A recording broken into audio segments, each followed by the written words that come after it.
வணக்கம் மக்களே, நம்ம பார்க்க போகிற திரைப்பட விமர்சனம் பேர் சலார். இந்த படத்தோட கதை பார்க்கும்போது சாப்டர் 1 தன் அம்மாவோட கதை பற்றி பார்க்கும்போது வெளிநாட்டிலேருந்து அவங்க அப்பாவுக்கு தெரியாமல் அவங்க நம்ம இந்தியாவுக்கு வராங்க. அம்மாவோட ஆஸ்தி கிடைக்கிறதுக்கு இந்தியா வராங்க. அவங்க வந்தால் பல பாஸ்போர்ட் இது கடத்தி செல்றதுக்கு பயங்கரமாக ரவுடி கூட்டாங்கலாம் அவங்கள இருக்காங்க. அது வந்து நிறைய ஆளுங்க இருக்காங்க. தனது கூட்டாளியோட கூட்டாளி பியாலுக்கு தெரிஞ்சவர் வந்து அந்த விஷயத்த சொல்கிறார். மகளை காப்பாற்ற சொல்கிறார். விஷயத்த வந்து அவங்க சுகியாஸ் கிட்ட சொல்கிறார். நீ வந்து ஒரே ஒரு ஆள் அசாமில் அசாமில் தாயோட ஈஸ்வரி அது அம்மான்றவங்க அவங்கள போய் பாரு அப்படின்றாரு. அது ஈஸ்வரி ராவது. இந்த அம்மாவோட கூட இருக்கிறது வந்து தேவான்றவர் தான். அவங்கள காப்பாற்றுறதுக்கு இது பண்ணுறாங்க, ப்ரொடெக்ட் பண்ணுறதுக்கு இருக்காங்க. அவர் தான் பிரபாஸ். அவங்க வந்து பிலால் வந்து அவங்க வீட்டிலே வச்சு பாதுகாப்பாக வைக்கிறாரு, தேவா வீட்டில். அப்போ இங்கே ஆதியா வீட்டில் இருப்பது தெரிய வர ரவுடிங்க தேவா வீட்டில் வந்து ஆதித்யா இருக்கிறது தெரியுது. அந்த கஞ்சார் முத்திரையை குத்தி கடத்தி செல்கிறாங்க. அவங்க நாடே பயப்படுற வரதராஜ மன்னார்ன்ற ஒரு கேரக்டர் வருது. அது பிருத்விராஜ் ஆட்கள்னு தெரிஞ்சு அவங்கள போட்டு தாக்குறாரு தேவா. கன்சால்னால் என்ன, அங்கே என்ன நடக்குது, நண்பர்களான தேவாவுக்கும் வரதாவுக்கும் ஃபஸ்ட் எடுத்தோன்னே ஒரு ஃபைட் வரும். ஒரு ஆள் கூட போடுற மாதிரி 2 பசங்க ஃபைட் போடுற மாதிரி வரும். அவங்க ஃப்ரெண்ட்ஸு. அந்த பிரபாஸும் பிருத்விராஜ் சின்ன வயசில் என்ன நடந்தது என்பது தான் சலார் பார்ட் 1 சீஸ் ஃபயரோட கதைச்சிருக்கோம்.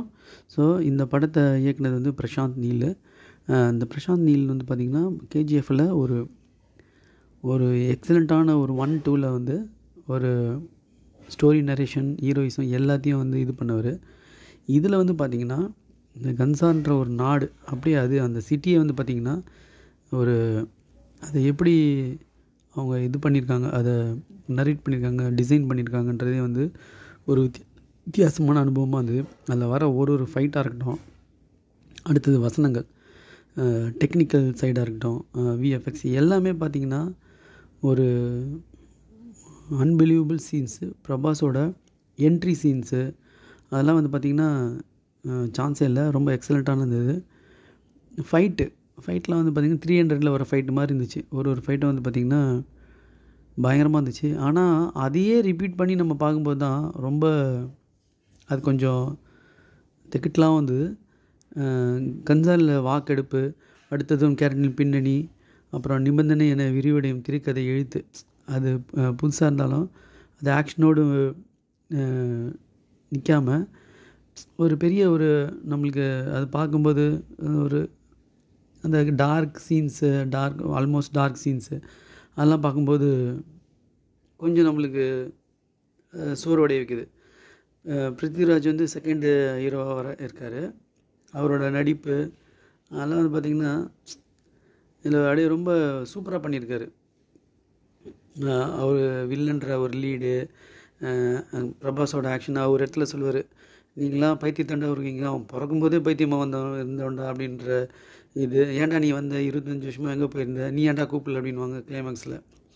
அது மாதிரியான ஒரு ஒன்றுக்கு ஒன்று அப்படியே எதிர்மறையாக வர சீன்ஸு அதெல்லாம் வந்து பார்த்திங்கன்னா பயங்கரமான ஒரு சீன்ஸ் அதெல்லாம். ஆனால் இந்த திரைக்கதையால் தான் இந்த படத்தோட இது வந்து பார்த்திங்கன்னா தொய்வடைதுன்னு சொல்லணும். பிரபாஸின் ஃப்ரெண்டாக வந்து அந்த மையம் கோபி இருக்கார், அம்மா, அப்புறம் ஜெகபதி பாபுவோட அந்த மன்னராக வர சீன்ஸு எல்லாமே வந்து பார்த்திங்கன்னா அந்த கிங் ஆத்தர் இது மாதிரி கத்தி குத்தி வைக்கிறது, கிளைமேக்ஸில் அப்படியே ப்ளூவாக மாறுவாங்க. அந்த ப்ளூவாக அந்த இவன் பேர் என்ன தெரியுமாடா, அப்போ டைட்டில் வரும் சலார் அப்படின்னு வரும். ஸோ அது மாதிரி சீனாக இருக்கட்டும். அந்த ஆக்ஷன் சீன்ஸ்லாம் வந்து பார்த்திங்கன்னா இந்த திரைக்கதையை வந்து அப்படியே ஸ்லோ டவுன் பண்ணுது. ஒரு ஆக்ஷன் சூப்பராக வருது, அப்படியே ஸ்லோ பண்ணுது.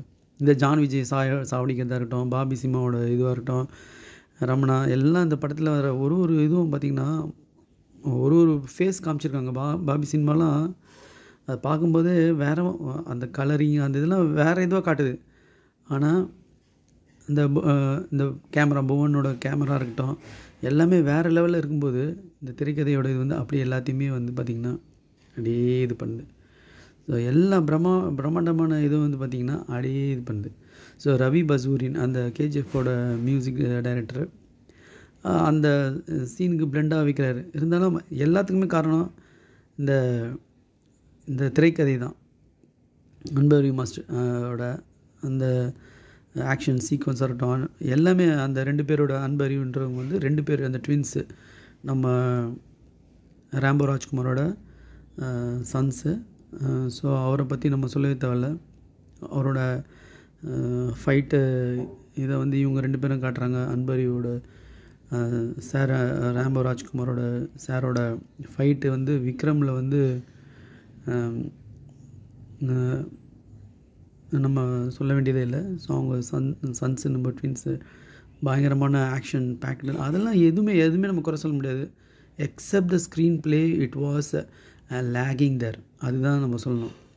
ஸோ டெக்னிக்கல் சைடாக இருக்கட்டும், ஆக்ஷன் கொரியோகிராஃபி, உஜ்வால் குல்கர்னி முன்னும் பின்னுமான அந்த எடிட்டிங், ஆர்ட் டைரெக்ஷன் மேக்கிங், அது என்ன சொல்கிறதுன்னு சொல்ல முடியல. ஒரு புதுவிதமான நம்ம படத்தை நம்ம வந்து விஷுவல் நம்ம வந்து பார்த்துருக்கணுன்னு தான் சொல்லணும். இதில் எந்த விதமான டவுட்டும் கிடையாது. ஒரு எக்ஸலண்ட்டான making with lagging screenplay, this the problem. It was very nice. Art direction, அந்த ஃபைட்டு, கொரியோகிராஃப், ஆக்ஷன் சீக்வன்ஸு, பிரபாஸோட எக்ஸலண்ட் ஆக்டிங், பிருத்விராஜோட excellent, all are very good with slow lagging of the screenplay because of screenplay. That's the only problem. இந்த திரைக்கதை மட்டுமே குறையாக இருக்கிற ஒரு விஷயம். மற்றபடி இது ஒரு எக்ஸலண்ட்டான, இப்போ ஓடிடியில் வரப்போகுது நெட்ஃப்ளிக்ஸில். அண்டு இது வந்து தேட்டரில் வந்து சூப்பர் ரெஸ்பான்ஸோடு வந்து ஓப்பன் ஆச்சு. ஆனால் நம்ம வெளியே வரும்போது பார்த்திங்கன்னா ஒரு சின்ன ஏமாற்றம், ஸ்லோவான ஒரு கதைகள்ன்றது சலிப்பு தட்டுற மாதிரி இந்த ஒரே ஒரு காரணம் மட்டும்தான். இது வந்து ஒரு ஆக்ஷன் பேக்டு மூவின்றதில் எந்த விதமான டவுட்டும் இல்லை. இது செகண்ட் பார்ட்டுக்கும் லீட் கொடுக்குறாங்க. ஸோ இது ஒரு பார்க்க வேண்டிய படம், ஒரு ஸ்லோவான திரைக்கதையோடு இருக்கிறது, அவ்வளோதான். தேங்க்யூ.